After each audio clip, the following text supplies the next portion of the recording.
Good evening and welcome to Star Wars Culture Live, episode 47, your podcast for Star Wars excitement and connection, your escape pod for hyperspace buzz and fandom fixes. As always, I am Ian, and this is Marty, and this is where the fun begins. Instead of the negativity you often find on the Star Wars side of the internet and the internet in general, we want to talk about the things we love about Star Wars, the community, culture, fans, media, anything at all. So, as always, if you have any comments, questions, or requests, throw them in the comments, and we will see what we can do. Don't forget to check us out on all the socials. We are at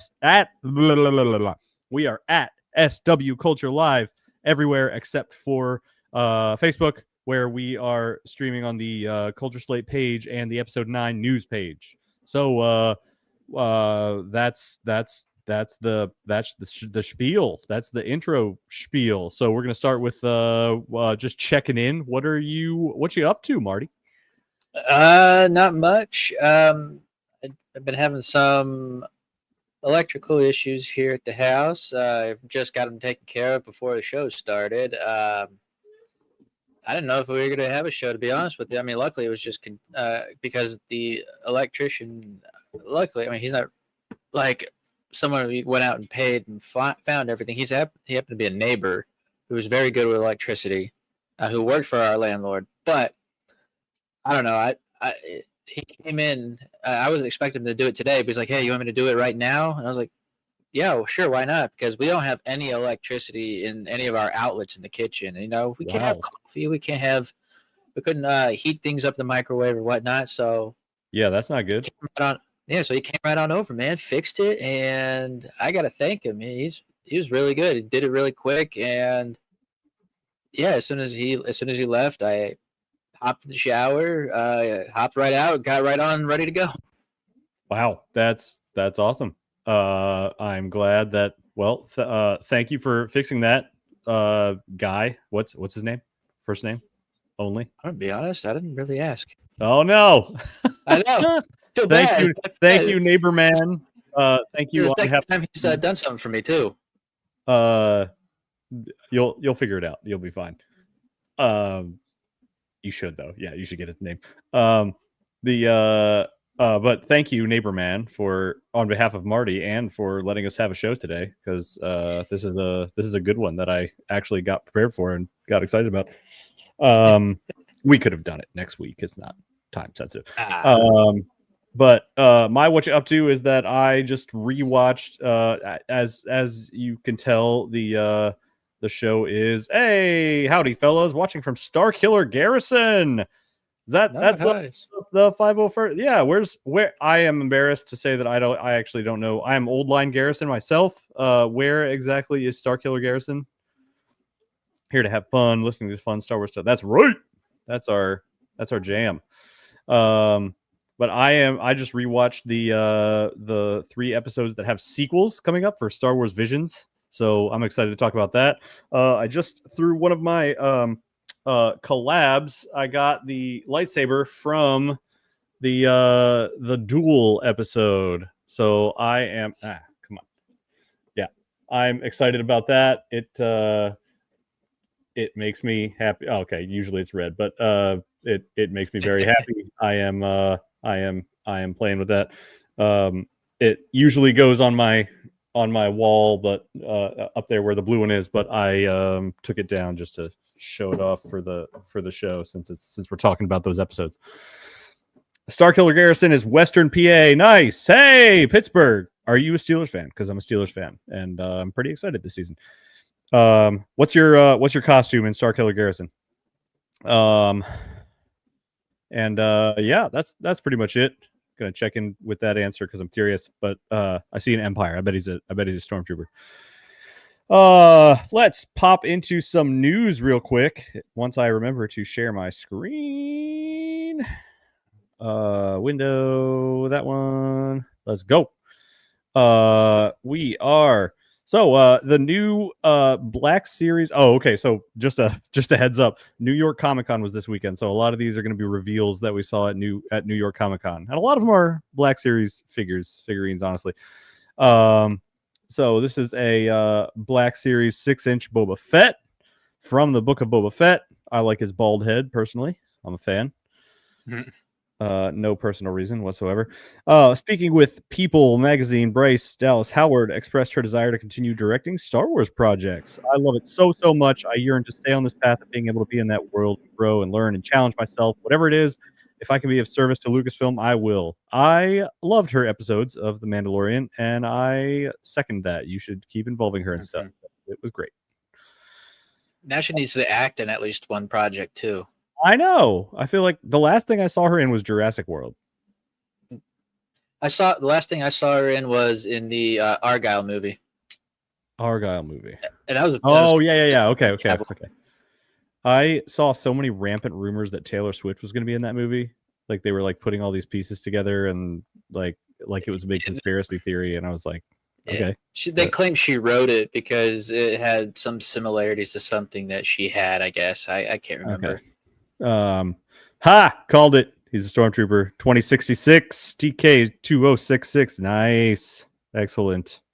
Nice to meet you. Welcome to the show. Thanks for watching. We are what's next in the news here? A new 6-inch scale Black Series Darth Vader Duel's End figure from the Obi-Wan Kenobi show was unveiled at New York Comic-Con. Also unveiled a Black Series 6-inch scale Kyle Katarn action figure officially revealed by Hasbro. Kyle Katarn. Give us a 2-minute spiel on who Kyle Katarn is.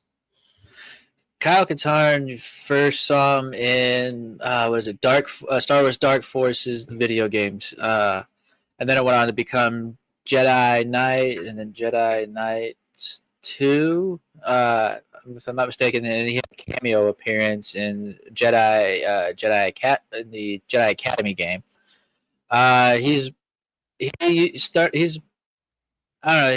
He kind of started out in the original game not having any lightsabers or force powers. He was just a regular scoundrel guy, and then a nerf herder, if you will. The nerf herder, exactly. And then later on in the games, also in the books too, if I'm not mistaken, he kind of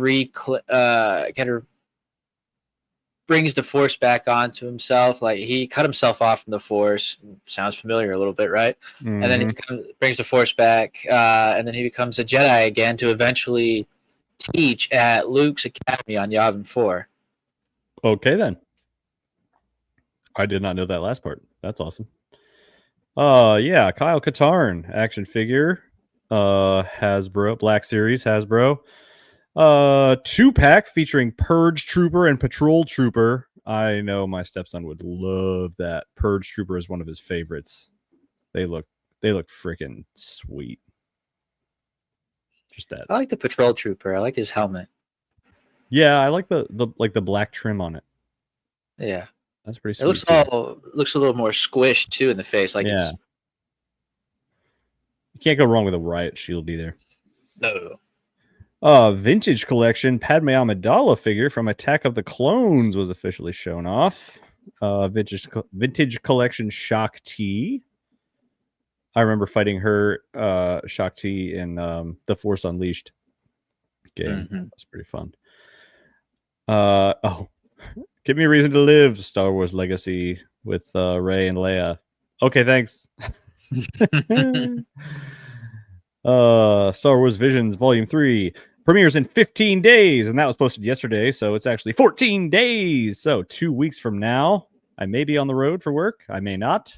There are lots of uncertain factors. This one. We are saddened to report that legendary artist Drew Struzan has passed away at the age of 78. He was best known for creating incredible movie posters for Star Wars, as well as countless other films. You definitely have seen some of his, if you have seen movies. I think they list some here. Yeah, here's this one.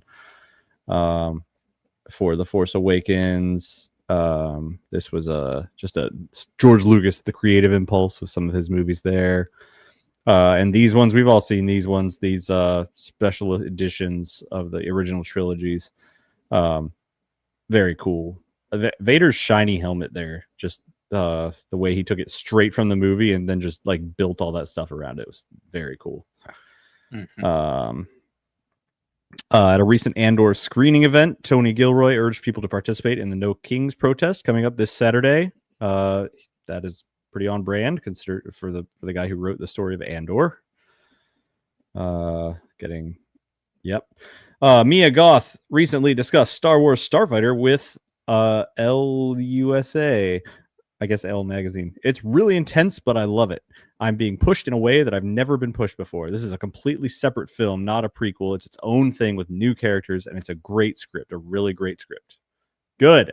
It seems like it's on its own. It's just a cool Star Wars story. I am here for it. Also, Starfighters in general. That's I'm seriously down. Dogfighting. Speaking with L, director Sean Levy discussed casting Mia Goth. We needed a singular actor to play a fiercely complex new character within the Star Wars galaxy. Mia is a unicorn of an actress. It's not like you could ever say, we need a Mia Goth type, because there is no type. There's just Mia. That's awesome. He looks like a character from The Morning Show, a show that I'm watching with my wife right now. I don't know why. I just thought of it. He just really looks like a character from that. The total production cost of Star Wars Rise of Skywalker has now been revealed to have been $593.7 million, making it the third most expensive film in history. Jurassic World Dominion and it takes first place. It's disappointing with $604 million, and The Force Awakens is slightly behind that with $602.4 million. Interesting. Lots going on there. Half of it was Babu Frick. Just kidding. My screen just cut out. I'm sure it'll be back in a second. It does that. Not gonna ask questions. During a recent interview with Good Morning America, Jeremy Allen White discussed his role as Rada the Hutt. He said, Jon Favreau said, would you like to come in and maybe talk to me about just doing a voiceover for Star Wars? And then I discovered kind of in the moment almost the weight of the kind of character I was voicing. Wow. Does he mean weight like a hut, like a heavy hut? Or does he mean like metaphorical weight? I think the metaphorical weight, like such as like this is kind of in a way a legacy character that will probably, you got to get right. Have more importance than you thought. I did not expect that character to be that big. I thought it was just going to be like they bump into him for a couple scenes. I didn't think that he was going to be a big part of it, honestly. I guess if they're spending money on Jeremy Allen White, maybe. Right. I just got so excited to see that U-wing bomber in that trailer. Just George Lucas has released a statement in response to the passing of Drew Struzan. Drew was an artist of the highest order. His illustrations fully captured the excitement, tone, and spirit of each of my films his artwork represented. His creativity through a single illustrated image opened up a world full of life and vivid color, even at a glance. I was lucky to have worked with him time and time again. I'm glad he acknowledges how incredible, how iconic that artwork was. A lot of us, like, it's the first thing you see, like when you're going toward like the theater or like back in the day when that was up, or when you were looking forward to Blockbuster, like that was what you see. It drew people in. Yeah. It was gorgeous. All right, and that is the news. So why don't we pop over into the meat, the center of our episode today. Star Wars Visions. So season 3 of Star Wars Visions comes out in 2 weeks. And I will cover it on this show. I think Marty may not be watching it quite yet at this time, but I will cover it somewhat on this show. But the thing about season 3, the interesting thing is that three of the episodes in earlier seasons, in season 1, I believe, get sequels in season 3. So the first one is this one, the Duel, which is just from the get-go is my favorite episode. It was just so freaking cool looking.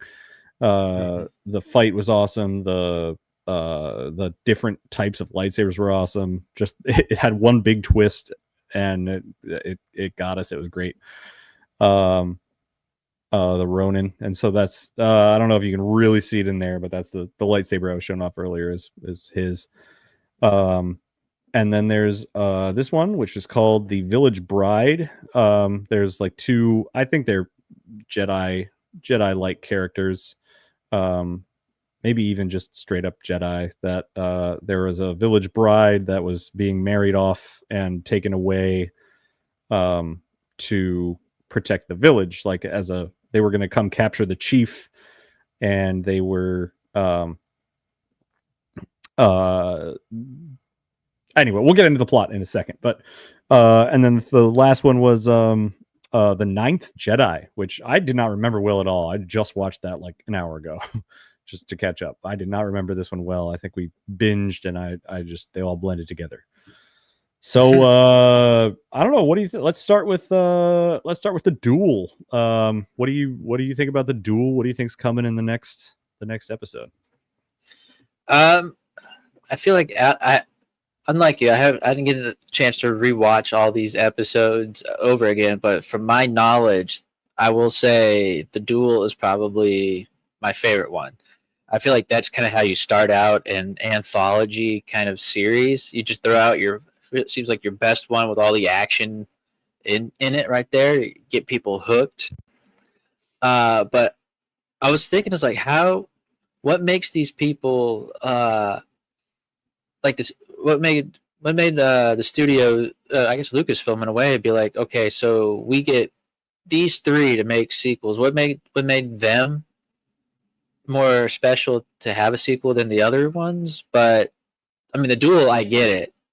The Ninth Jedi, I feel like wasn't my favorite, to be honest with you. Oh, really? The only one because the only thing I remember from that is literally someone goes, "I'm Ethan," and I was like, "Ethan, that's kind of an odd name for a Star Wars character." I mean, yeah. But I've heard weirder, so I can't say too much. No, you're right. I just watched it. It was like Ethan.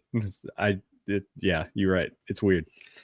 And then the Village Bride, I remember that one being kind of good. I like the animation style on that one. I'm not gonna lie. Like, I feel like it should have been, if anyone was gonna get a sequel, it should have been the one with the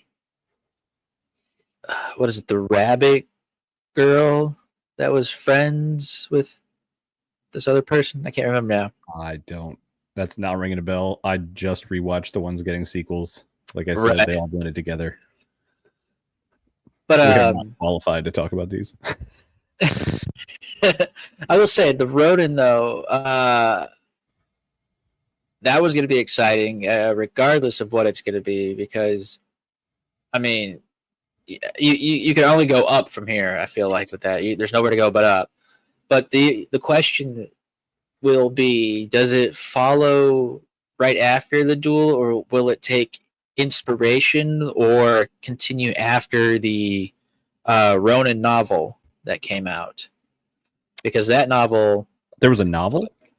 Yeah, it's called Star Wars Ronin, and the first 25 pages are, I haven't read it. I've read about it, but the first 25 pages are literally the Duel recreated, and then the rest is its own original story. But there's also two one-shot comics of the Ronin as well. So where do you go? Vision's novel. There it is. All right. Well, yeah. I wonder. So, did you read the novel? I have not. I've read things about it. It's on my to-read list, which unfortunately is also a long list. Yeah. I'll have to shuffle some things around. Yeah, that'll be cool. I wonder if well, I'm kind of glad I didn't read it then, because if it just follows the novel, then I don't want, I want to see what's Lop and Ocho? Are those the Yes. What are those? That's the one that I was the one that said they had the girl and like the animal. Oh, bunny kind of. Okay. Yeah, the bunny girl. Yeah, that one was pretty good. I liked that one. I thought the one where they were in a band was kind of interesting too. Yeah, Tatooine Rhapsody. Yeah, and I like the twins that episode too. The action was just so ridiculous. It was like over the top. See, a lot of these are actually great. So I'm wondering what made these three get. Okay. Is it an audiobook of the novel? It might be. I think it's obvious that the Duel would get one because you led with, like you said, best foot forward. It's like this is the one that people are going to be the most excited about. It's captivating. It's like that Lone Ranger story that's so appealing. And I feel like they left it when it first came out, they left it so open. Like at the end, they just flashed all the little red kyber crystals that he'd collected. Like, so is he like a Sith hunter? Like he goes around hunting where he knows Sith or evil Force users are, and he. Okay, so it is an audiobook of the novel. Okay, cool. Maybe I'll just pop that. You know what? No, not until I see the episode. After that, I will do that. I don't want it spoiled, just in case it's along the same lines. But I do listen to audiobooks and things in the car, so yeah. So I think that's pretty obvious. You could go any direction with that. You could go like he goes to the next town and there's a new challenge that he needs to overcome, or one of his old conquests like comes back to haunt him, or something like he saved this town but now it's in ruins and there's a power struggle or something. I don't know. There's just endless like frontier type stories that you could. Yeah. Also, what's interesting, and I don't know if you remember, but I think it's the 9th Jedi that's actually getting its own spin-off TV series. I did not know that. 9th. Yeah, if I'm not mistaken, I think that was mentioned at Celebration. As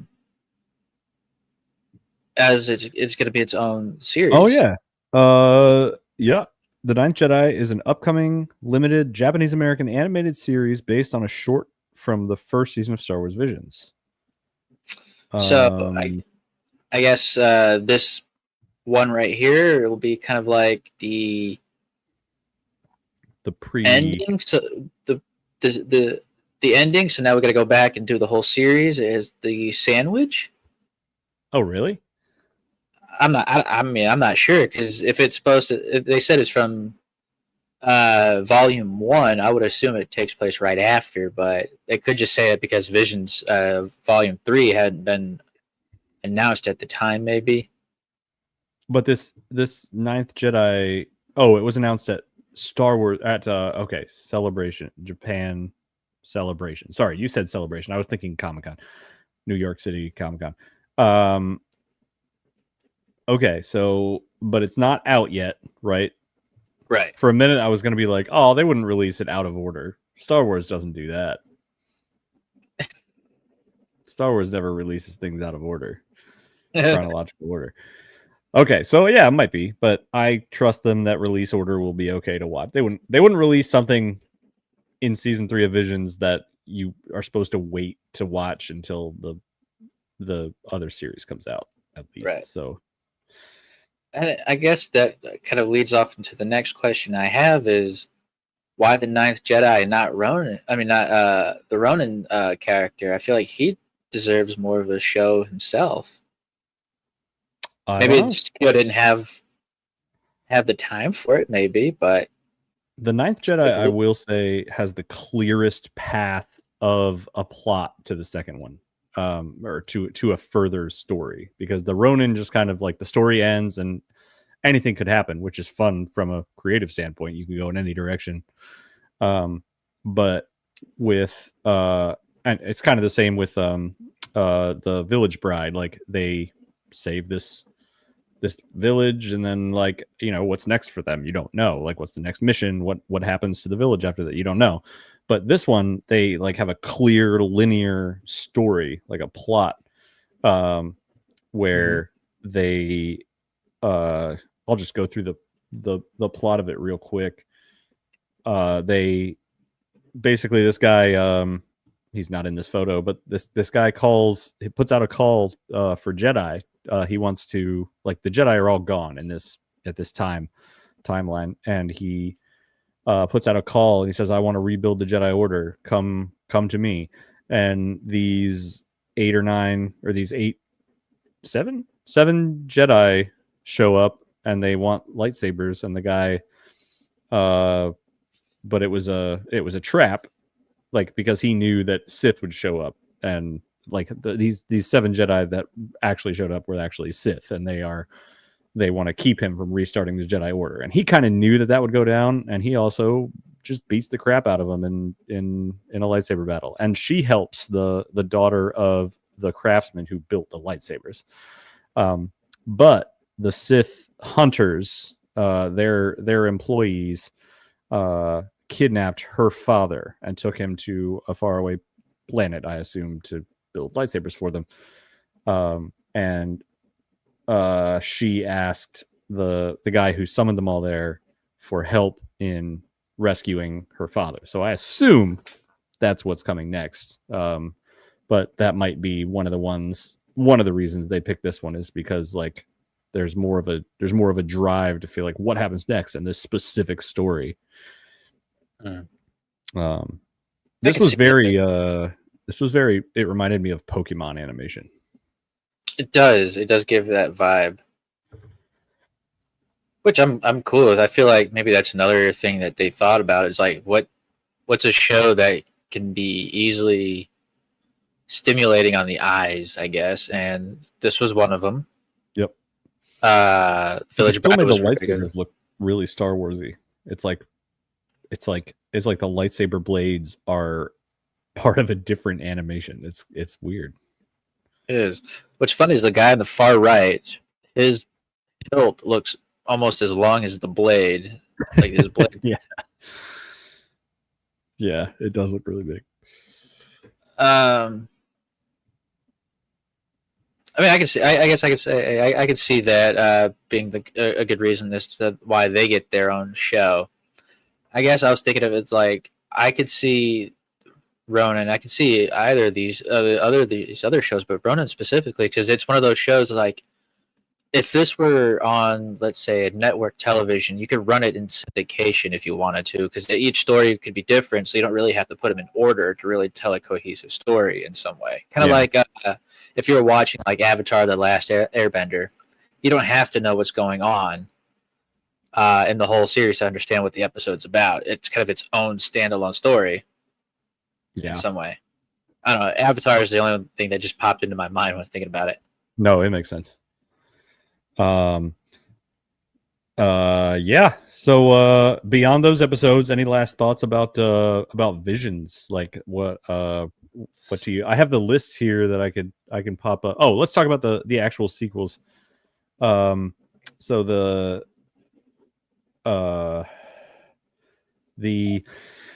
Duel, the sequel is called The Duel Payback. With the help of some unexpected allies, Ronin faces off against his greatest foe, a twisted Jedi known as the Grand Master, who is bent on revenge. So that looks cool. Sounds cool. I was about to say the date that it comes out. They all come out on October 29th. The Village Bride, the sequel is called The Lost Ones. After assisting refugees escape a natural disaster, an incognito F is forced to confront the ghosts of her past when their refugee ship is intercepted by the Empire. So that's a familiar antagonist there. So wonder how she'll handle that, because I think her friend was not with her anymore, like the Jedi guy with the bucket on his head. Mm-hmm. I don't even know if he was a Jedi. I forget. I think he was a Jedi. He was shooting a rifle. He made a crazy throw with his helmet, though. Like, it had to be force. Whatever. It's fine. But I don't think she left without him, so I don't think they're together. And then the Ninth Jedi, the sequel is called Child of Hope. Pursued by Jedi hunters and blasted adrift into space, Kara encounters a seemingly abandoned ship tended to by a mysterious droid. Okay, so skeleton crew.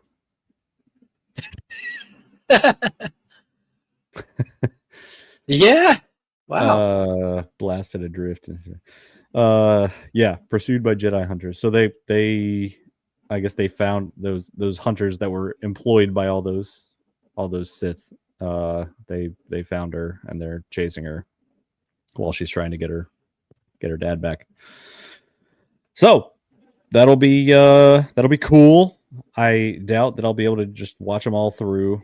I will try to talk about. I will at least watch the sequel ones, so I can talk about them. But I might be able to make the show. I'll just be asking the questions, and you just tell me. Oh man, I will. Any last thoughts about Visions in general before we move to trivia? I do want to know if we'll be getting something to do with the new Star Wars manga coming out. If that'll tie into one of the episodes we'll be seeing. The manga's called Star Wars Visions Tsukumo. Tsukumo.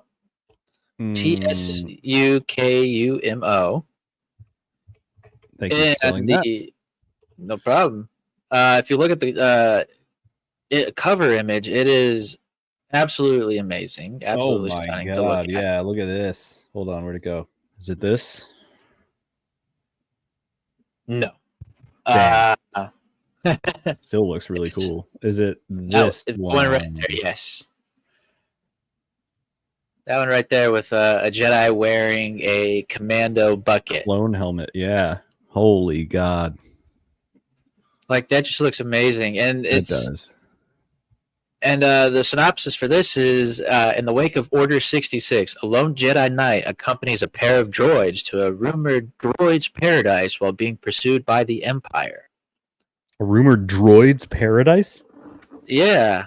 Okay. Droid's paradise. I'm wondering if like these pair of droids will probably be battle droids, maybe? Or I was about to say, like, because those would be like former enemies, you know, like a Jedi right. and a refugee battle droids are both now clone enemies. Right. It's like it's the enemy of my enemy is my friend, so therefore. Yeah. But I'm wondering if they'll have an episode on that. I mean, I haven't seen anything through the trailers on what would look like that episode. So maybe it might get its own. Let me find I had the list of Visions S3. Not AI mode. That's not what I meant. Episode guide. Bounty hunter. Smuggler. No. Doesn't look like it. No, it doesn't. Whoa. Black. A psychedelic battle between past and present, light and dark, and life and death plays out in the haunted psyche of an Imperial trooper on the cusp of defeat. Oh. I feel like that could be watched a couple of ways, where one, you could watch it with all the sound that it comes with, and then the next one, you just put on some like metal music that matches it and just watch it that way. Yes.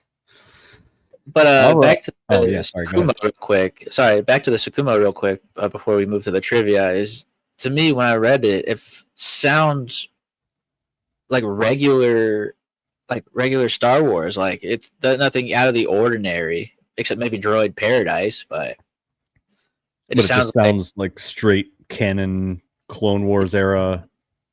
Yeah, Order 66, Jedi Knight, and the Empire. Yep. So it's like, and just the way he's drawn too on the cover just looks like a regular Jedi Knight robe. Him wearing a clone commando helmet he probably stole.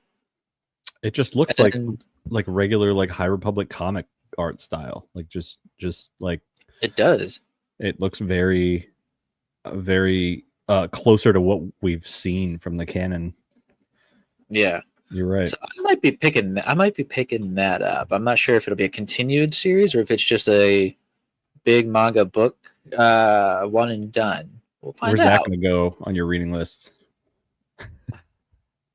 It Pretty might high move, up. but it might move up a little bit higher. Okay. Especially if we get some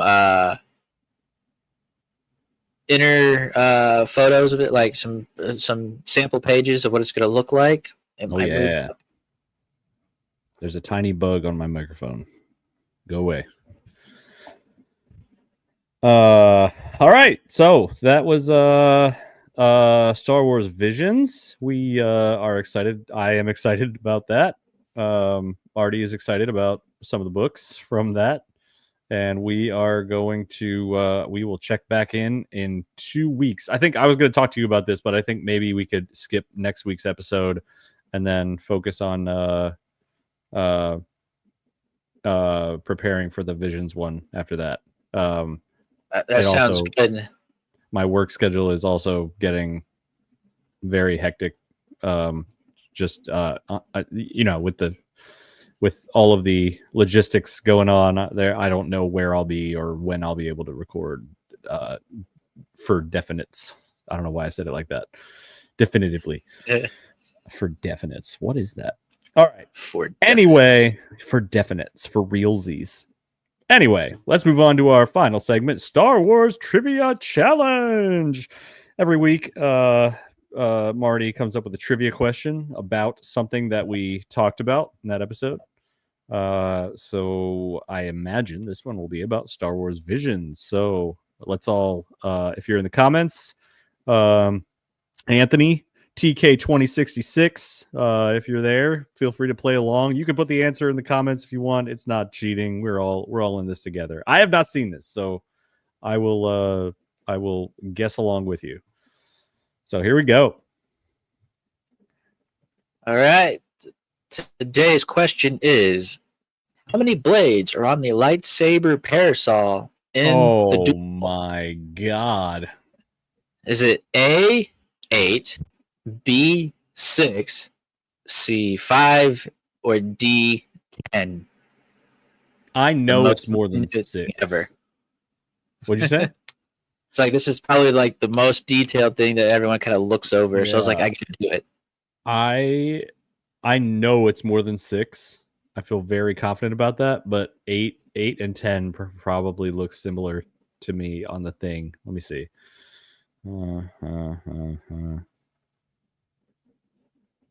I think 8 is probably good.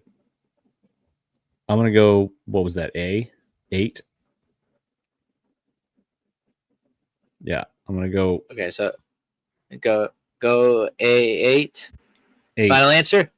That is my final answer. 10 would look pretty crazy. Hey! Right. I was just drawing a mental picture of it in my brain, and I was like, 10 would be absolutely insane. Like they would be packed so closely together. So I think 8. But I knew there were more than 6, so good. We logicked that out. Good. All right. Well, that is the end of our pleasantly shorter show today. We hope that you enjoy what we're doing here on our positive podcast. We know Star Wars fandom and comment sections can sometimes get dark and toxic, but it does not have to be that way. Remember, there are more of us. Again, if you have anything for us, questions, requests, suggestions for segments, anything at all, throw them in the comments and we will see what we can do. I am at Nerdiest Stepdad almost everywhere, all the platforms. I'm just weird like that. He is at Marty21794. He's on, I know, TikTok and Instagram and Threads. And our podcast is at SW Culture Live everywhere. So follow us, check us out. And if you are going anywhere this Saturday, be safe, be strong. Do your civic duty to vote and make your voice heard and all of that good stuff that Andor and Tony Gilroy would want you to do. So wish everyone the best of luck in that.